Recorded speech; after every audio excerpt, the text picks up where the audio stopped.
How is everybody? Happy Sunday. We are here for our Oracle energy forecast for the week using the Oracle of Oddities, editions 1, 2, and 3. How's everybody doing? I hope y'all had a good weekend. I hope you have made it through the energy of the full moon and all of the squares and conjunctions and culminations and probably mixed feelings and storms of emotions of highest highs and moderate to severe lows. But I think we can all agree that we went through the entire wheel of emotions in quick slices, but we spanned the whole spectrum. And I think that's because during these 7 weeks leading up to Rosh Hashanah, each person has what's called tikkun, and that is what is basically hidden within our natal chart. It's basically our soul's blueprint for this life and for past lives as well and future lives. And it's like our soul's I don't know how to describe it, like the whole manual and operating system and all the assignments for the soul. And so each life we have these things that we come to correct, and there are themes that we come and we kind of deal with these reoccurring themes, which ties into our astrology. The astrology, the natal chart, what it does is helps us identify where our shortcomings might be, or it helps us see blind spots so that we're not ruled over by these weaknesses and strengths, but we can actually transcend our weaknesses and magnify our strengths, right? So you might be noticing over the next 7 weeks, or maybe more like 6 weeks now, that you have these familiar instances and lessons and challenges and tests and triggers coming up.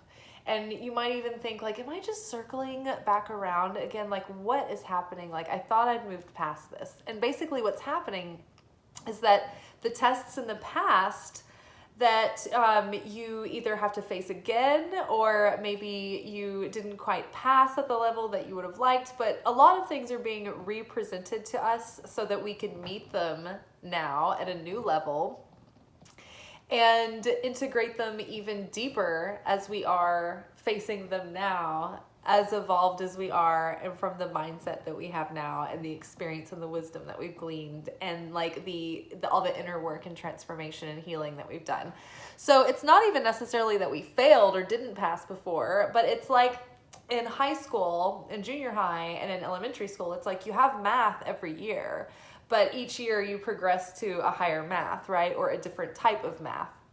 But you're still working with the same numbers, and you're still using division and multiplication and squares and all of those things, and PEMDAS and formulas. And oh my God, I remember y equals mx plus b is a line, but I've never used that. But you know what I have used? It's so funny because all through school, every year in math, I know that you guys probably can relate to this, that you're there's no real lessons that are totally directed at those word problems in math, but yet they're always thrown in on a test. There's always 2 or 3 word problems at the end. And it's never different scenarios. It's always one mass of material is traveling at this speed and another mass of material is traveling at this speed, and they are set to intersect. How fast does such and such have to be going in order to, and I swear, so many times in life, I'm can I make this turn? Or can I make it into that elevator? Or, can I drive this speeding bus over this chasm? Oh, it's for speed. But that's actually the formula that I've ever used the most for math, is that word formula. If a speeding train is traveling at 55 miles an hour, maybe use that one every day. Y equals mx plus b is a line. Never. It's slope. What is, I still don't know what slope is. When do we need slope? Has slope come up yet for anyone? All right, y'all, but like for real. Tonight was fun at work, but I was tired. I was over people, and all my people, not all my people, a percentage of the people that I was waiting on tonight were just like a little bit more difficult than they needed to be. Just as far as like personality, like being really closed off and tense at the table. And I'm like, oh, just work with me. Don't make this miserable for all of us. And then like all of my other tables were so nice and warm. And I'm like, why doesn't this table see that when I go over to these tables, it's like same me. But those tables are like, yay, we love this. And their table is like, it's like foaming at the mouth. Oh, vey. Okay, so we're home and all that's over now and I'm safe. Okay, let's tune in. I'm going to clean the slate here. What do we need to be aware of this coming week so that we can make the most of the potential energies that are offered to us, so that we can be aware of all of those levels of the soul that are coming up for, to be met again and dealt with in a different way, for lessons to be kind of revisited, we'll say. What can we do to embody all of the wisdom that we've been earning and growing and all of the transformation and expand into our potential? Oh, cooperation. Ooh, I love this. So this little card, I always think it's interesting because these two are like, they're joined together, but they're like twisted in this pretzel-like way. And sometimes it feels like that in order to cooperate with people. We feel like we're like twisting around like a pretzel. And in this world, we lean in very enthusiastically to the ideas and the conversation around like setting our boundaries and being true to ourselves and speaking our truth and doing all the things that prioritize us. But we don't need to forget completely about putting ourselves out of our comfort zone to be cooperative and to be compromising with others in a healthy way, right? We don't want to compromise ourselves and our core of who we are.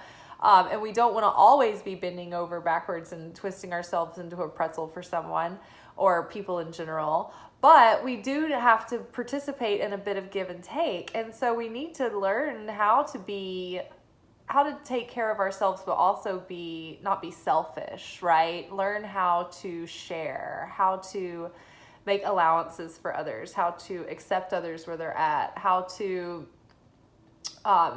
maybe push yourself out of your comfort zone to be kinder to someone or more generous, or be the first person to, extend the olive branch, or to be forgiving, or to let something go. So I think we're going to be learning about cooperation. I think we're also going to be, because those difficult relationships we're mending those, and we're putting our egos aside, and we're making the sacrifice, and we're sharing, and we're being compassionate.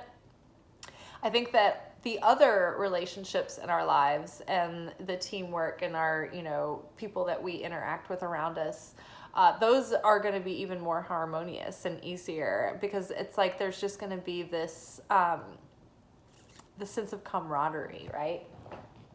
So be willing to compromise without compromising like who you are, but think about it in terms of equal. These are equals. They're coming together as like one's not bigger than the other, one's not older than the other. They look the same. They look almost like twins. So these are equals coming together, finding some kind of equitable, balanced solution. And bringing equal value to the situation as well. I will point that out. All right. What else do we need to know to expand into our potential? Ooh, empathy. All right. So definitely what's going to help us cooperate is feeling how someone else might feel, and caring about that as if it was ourself, right? Feeling it not just theoretically, but it's like if you're not an empath, I don't know how to explain this to you, but if you are very empathic, it's harder for empaths to set boundaries because they feel other people's feelings so viscerally that sometimes if they're not aware of it, they don't even realize that they're not their own feelings, that they're actually picking up on other people's feelings. So in order to be more cooperative, if you are not very empathic or you think you need to become more empathic, that is going to help you, and you might need to be the person that is being more sharing in the situation. And you know what? It's never... We're always needing to learn how to stand in the middle of a paradox, right? As mystical people learning how to transcend the physical realm, right?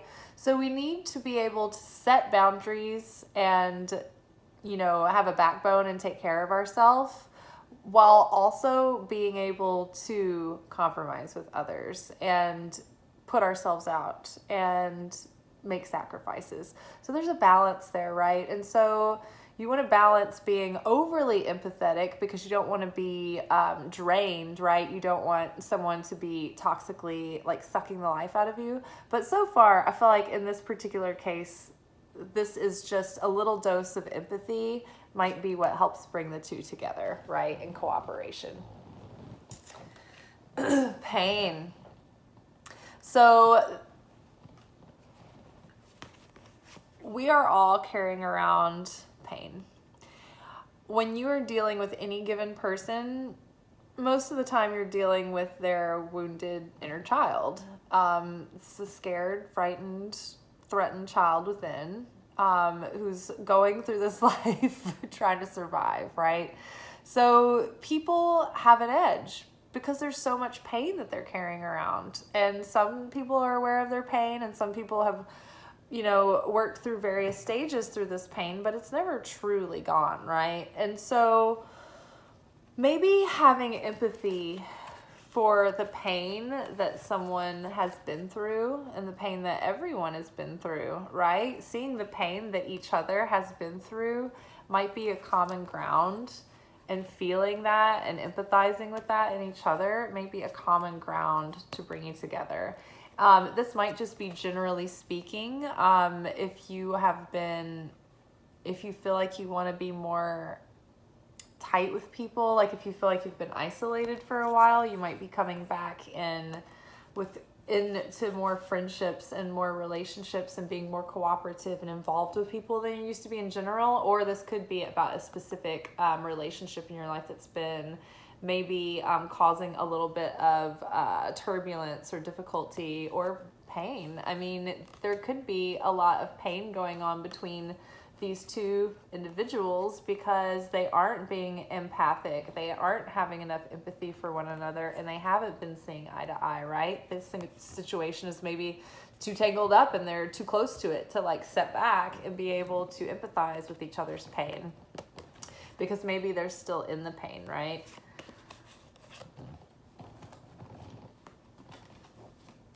All right, fourth and final card.